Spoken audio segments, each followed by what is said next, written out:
video is if a lacto-ovo vegetarian diet reduces the risk of breast cancer. There is a lot of discussion on a vegetarian diet and if it is really worth it. Vegetarian diets are mainly long-term decisions to not eat some category of meat or all meat due to either environmental or diet decisions. A vegetarian diet is a practice of abstaining from the consumption of meat. A pesco-vegetarian diet allows for any fish to be consumed.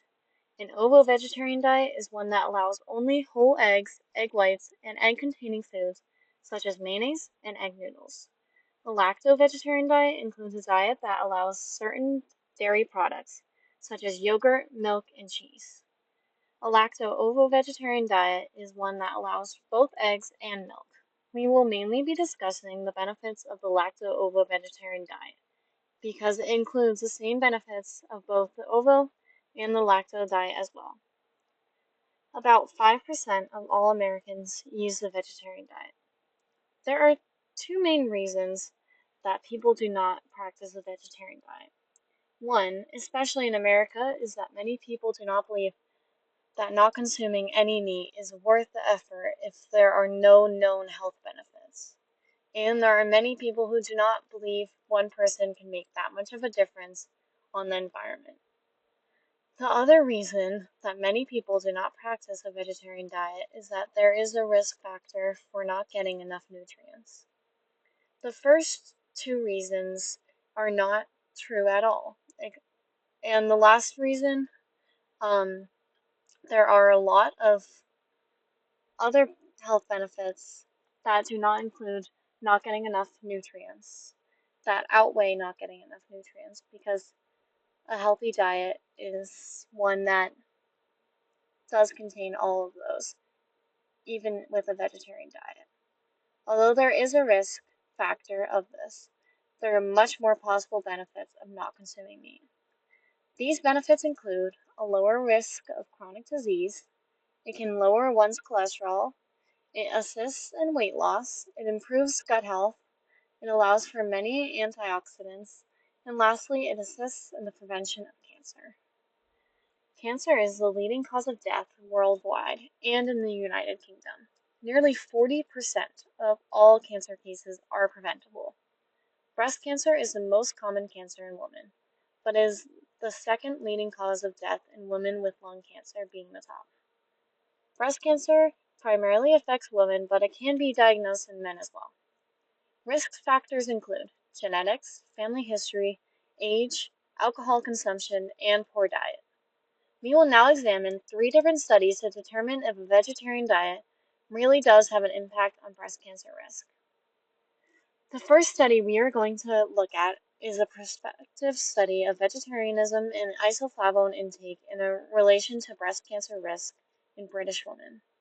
This study investigated the relationships of a vegetarian diet and isoflavone intake with breast cancer risk among 47,643 British women, among whom there was a huge heterogeneity due to the deliberate oversampling of people with meat-free diets. These participants completed a questionnaire of their habitual diet.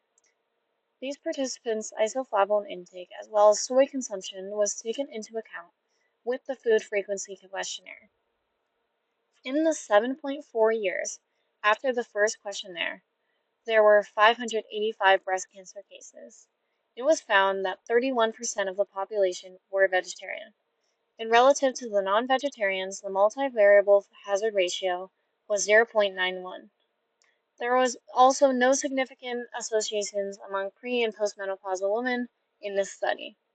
This study showed that in a population of British women with heterogeneous diets, there was no evidence of a strong association for a vegetarian diet and the risk of breast cancer. The next study we will be examining is vegetarian diets and the incidence of cancer in low-risk populations. This study examined the association between many dietary patterns, including non-vegetarian, pesco-vegetarians, lacto-vegetarian, and semi-vegetarian diets. Semi-vegetarian diets are just not fully committing to not eating meat, but not eating meat as much as other people. and they compared these to overall cancer incidence. Their population contained 69,120 participants of the Adventist Health Study 2. The cancer cases were identified by matching each person to the cancer registries. A total of 2,939 cancer cases were identified. This study showed that the multivariable hazard ratio of overall cancer risk among vegetarians compared with non-vegetarians were statistically significant. The hazard ratio was 0.92 with a 95% confidence interval. The conclusion is that lacto-ovo-vegetarian diet has a lowered risk of cancer. The last study we are going to go over is called GCN2 and FGF21, are likely mediators of protection from cancer, autoimmunity, obesity, and diabetes afforded by vegan diets. The goal of this study is discussing the implications of a vegetarian diet and how it might influence physiological processes through mechanisms of amino acids, GCN2, and FGF21. This discusses these components of cellular pathways.